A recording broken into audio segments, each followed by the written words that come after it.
नमस्कार दोस्तों।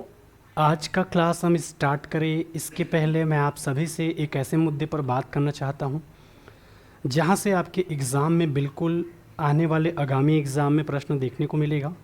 और सबसे बड़ा मुद्दा जिस पर आज की क्लास में हम बात करने जा रहे हैं वो है आपका उपराष्ट्रपति का चुनाव। आखिर उपराष्ट्रपति का चुनाव इतना इम्पोर्टेंट क्यों है और यहाँ से किस किस प्रकार से आपके पेपर में प्रश्न पूछा जाएगा, सारे मुद्दों पर हम चर्चा करेंगे आज की क्लास में, क्योंकि ये बेहद इम्पॉर्टेंट टॉपिक है।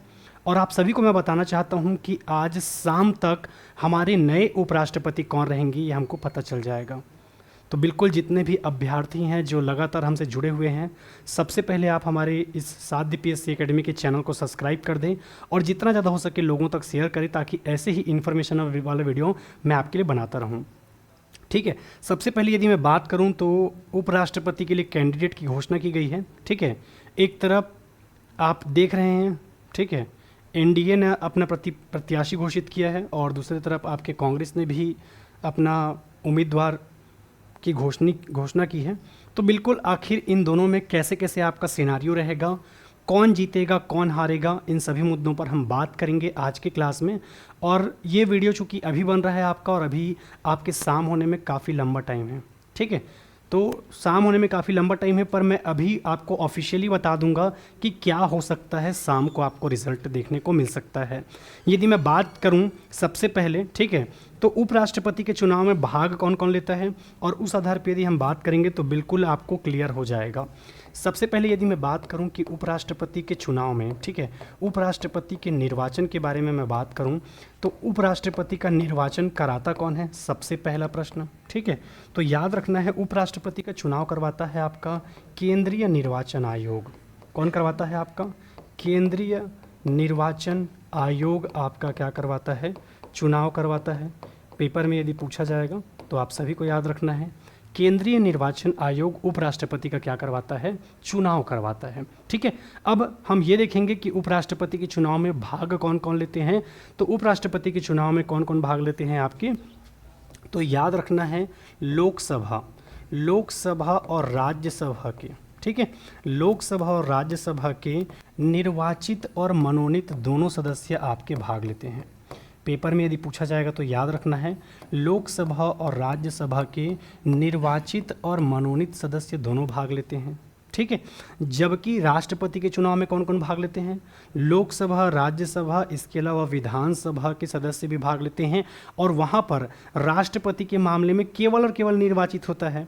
पर चूंकि आज का हमारा विषय है उपराष्ट्रपति और उपराष्ट्रपति के बारे में याद रखना है कि लोकसभा और राज्यसभा, ठीक है, याद रखना है लोकसभा और राज्यसभा के निर्वाचित और मनोनीत सदस्य दोनों भाग लेते हैं। अब आप लोगों को प्रश्न समझ नहीं आ रहा होगा कि सर ये निर्वाचित तो समझ आ गया, ठीक है, जो चुनाव लड़के आया है लोकसभा या राज्यसभा में, पर ये सर मनोनीत क्या होता है? तो याद रखना है राष्ट्रपति, कौन आपका? राष्ट्रपति राज्यसभा में 12 लोगों को क्या करता है? मनोनीत करता है। पेपर में यदि पूछा जाएगा तो याद रखना है राष्ट्रपति राज्यसभा में 12 लोगों को मनोनीत करता है। और कैसे 12 लोगों को मनोनीत करता है? तो याद रखना है जो साहित्य, क्या याद रखना है आपको? साहित्य के अलावा याद रखना है आपको समाज सेवा।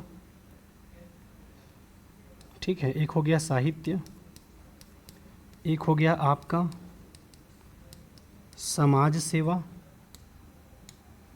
साहित्य, समाज सेवा। इसके बाद क्या है आपका कला और इसके बाद क्या है आपका विज्ञान। ठीक है, साहित्य, समाज सेवा, कला और विज्ञान, इन क्षेत्रों में जो उत्कृष्ट कार्य करता है, ठीक है, याद रखना है साहित्य, समाज सेवा, कला और विज्ञान, इन क्षेत्रों में जो उत्कृष्ट कार्य करता है उपराष्ट्रपति ऐसे लोगों को क्या करता है? मनोनीत करता है। पेपर में यदि पूछा जाएगा तो याद रखना है उपराष्ट्रपति के निर्वाचन में कौन कौन भाग लेता है और यहाँ से फिर आपको क्लियर हो जाएगा कि अगला उपराष्ट्रपति कौन बनने वाला है। ठीक है, आप सभी को मैं बताना चाहता हूँ कि लोकसभा और राज्यसभा के निर्वाचित और मनोनीत सदस्य भाग लेते हैं। मनोनीत कहने का मतलब क्या है? तो राष्ट्रपति राज्यसभा में 12 लोगों को मनोनीत करता है जो साहित्य, समाज सेवा, कला और विज्ञान के क्षेत्र में उत्कृष्ट कार्य करते हैं, ऐसे लोगों को राष्ट्रपति मनोनीत करता है। तो याद रखना है, लोकसभा और राज्यसभा के निर्वाचित और मनोनीत सदस्य आपके उपराष्ट्रपति के निर्वाचन में भाग लेते हैं। ठीक है, इतना यदि आपको क्लियर हो चुका है तो अब आगे का मैं डाटा आपको बताने वाला हूँ।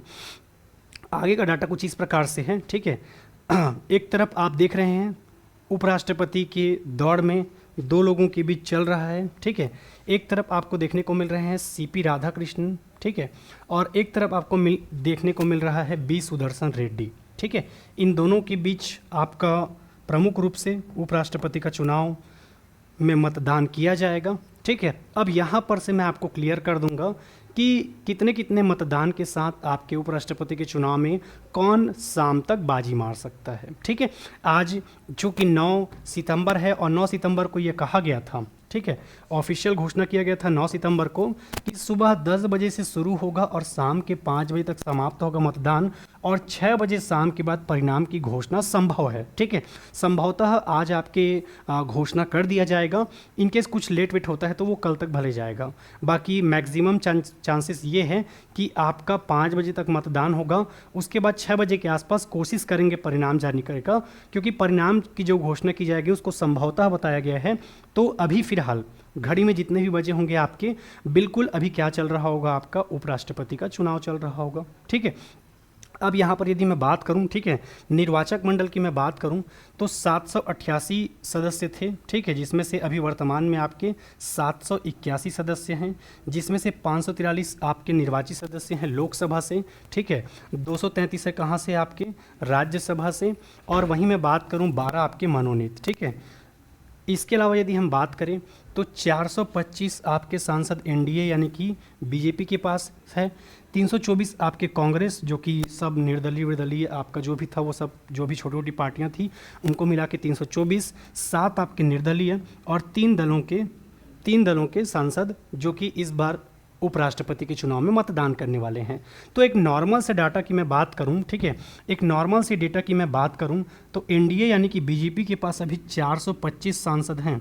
तो इतने में यदि इनके पूरे के पूरे सांसद मतदान किए एक साथ, ठीक है, तो संभवतः आपका क्या हो जाएगा, संभवतः आपका अगला उपराष्ट्रपति आपको सीपी राधाकृष्णन बनते हुए दिखाई दे सकते हैं।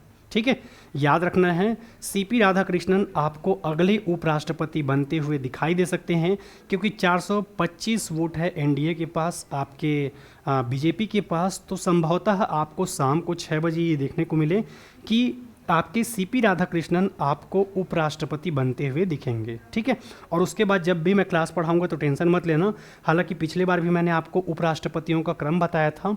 इसके अलावा यदि मैं बात करूं कि उपराष्ट्रपति आखिर होता कौन है, तो आपने एक अनुच्छेद पढ़ा है और अनुच्छेद 64 क्या कहता है।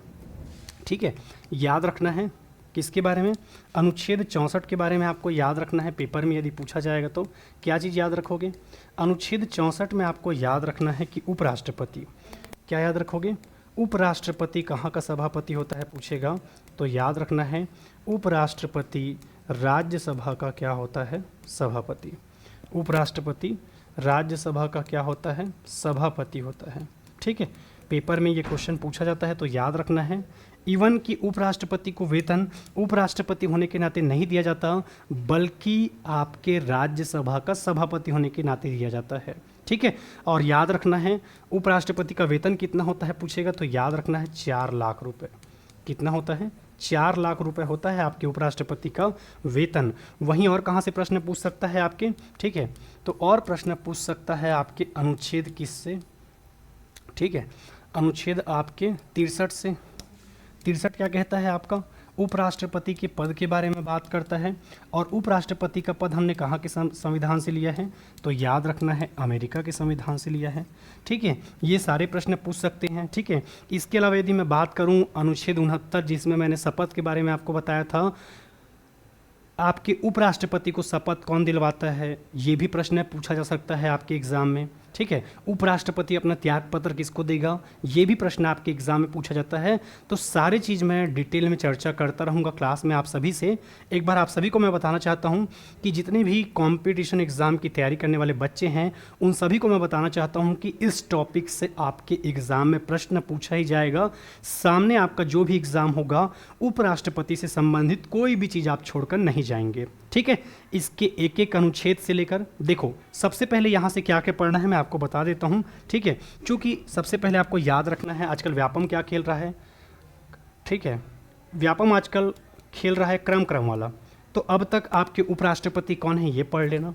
दूसरा प्रश्न जो कि आपसे पूछा जाएगा, ठीक है, उपराष्ट्रपति से संबंधित अनुच्छेद को पढ़ लेना, ठीक है।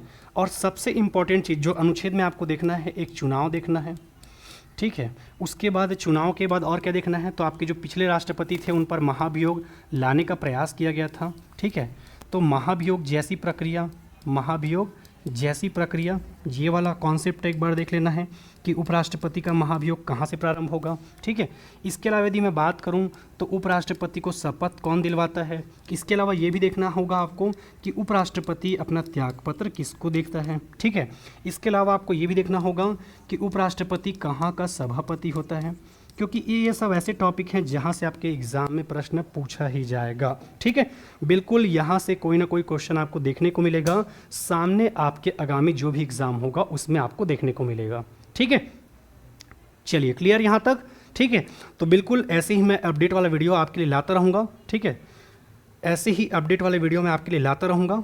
तो तब तक के लिए हम विदा लेंगे आपसे, ठीक है। और अब तक यदि आपने हमारे साध्य PSC एकेडमी के इस चैनल को सब्सक्राइब नहीं किया तो सब्सक्राइब कर लें। और क्या ऐसे ही इन्फॉर्मेशन वाला वीडियो मैं आपके लिए लाता रहूं, बिल्कुल आप सभी कमेंट करके बताएंगे। और यहाँ से मैंने जितने टॉपिक पर चर्चा किया है दोस्तों, आपके पेपर में बिल्कुल आपको प्रश्न देखने को ही मिलेगा, ठीक है। मैं लगातार आपके काम का चीज़ लाता रहूँगा। फिर से मुलाकात होगा, तब तक के लिए धन्यवाद। जय हिंद, जय भारत, जय छत्तीसगढ़।